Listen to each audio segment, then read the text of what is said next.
State bank of Travancore നാളെ SBIയിൽ ലയിക്കും. SBT എന്ന പേരിൽ അറിയപ്പെടുന്നത് ഇന്നുകൂടി മാത്രം.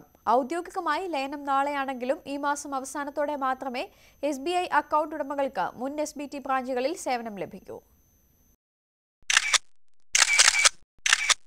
സ്റ്റേറ്റ് ബാങ്ക് ഓഫ് ട്രാവൻകൂറിൽ ജോലി ചെയ്തതിന്റെ ഓർമ്മകൾക്ക് സാക്ഷി ഇനി ഈ ചിത്രങ്ങൾ മാത്രം. 10-20 വർഷം ആത്മബന്ധത്തോടെ SBTയിൽ ജോലി ചെയ്തവർ നാളെ മുതൽ SBIയുടെ ജീവനക്കാരാണ്. സർക്കാർ തീരുമാനമാണെങ്കിലും ജീവനക്കാർ വേദനയോടെയാണ് ഈ മാറ്റത്തെ ഉൾക്കൊള്ളുന്നത്. തീർച്ചയായിട്ടും അതൊരു വിഷമമുണ്ട്. നമ്മളൊരു ഒരു തറവാടിൽ നിന്ന് മാറി താമസിക്കുന്ന മാതിരി തന്നെയാണ്. എങ്കിലും നല്ലൊരു കാര്യത്തിന് വേണ്ടിയിട്ടാണെന്നുള്ള പ്രതീക്ഷ തരുന്നു. അത് തന്നെയാണ്.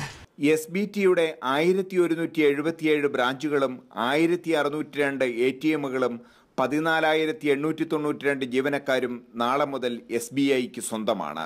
1945 സർ CP മുൻകൈയെടുത്ത് സ്ഥാപിച്ച ട്രാവൻകൂർ ബാങ്ക് ലിമിറ്റഡാണ് പിന്നീട് സ്റ്റേറ്റ് ബാങ്ക് ഓഫ് ട്രാവൻകൂറായി മാറിയത്. മലയാളിയുടെ സ്വന്തം ബാങ്കായി എന്നും അഭിമാനിച്ചിരുന്ന SBT നാളെ മുതൽ ചരിത്രത്തിന്റെ ഭാഗമാവുകയാണ്.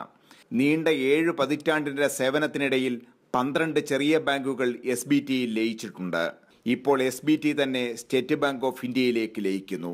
പഴയ ബോർഡുകൾക്ക് പിന്നിൽ പുതിയ ബോർഡുകൾ സ്ഥാപിച്ചു കഴിഞ്ഞു. നാളെ മുതൽ സ്റ്റേറ്റ് ബാങ്ക് ഓഫ് ട്രാവൻകൂർ ഇല്ല, ഇനി SBI. N. Sreenath, News 18, Kochi.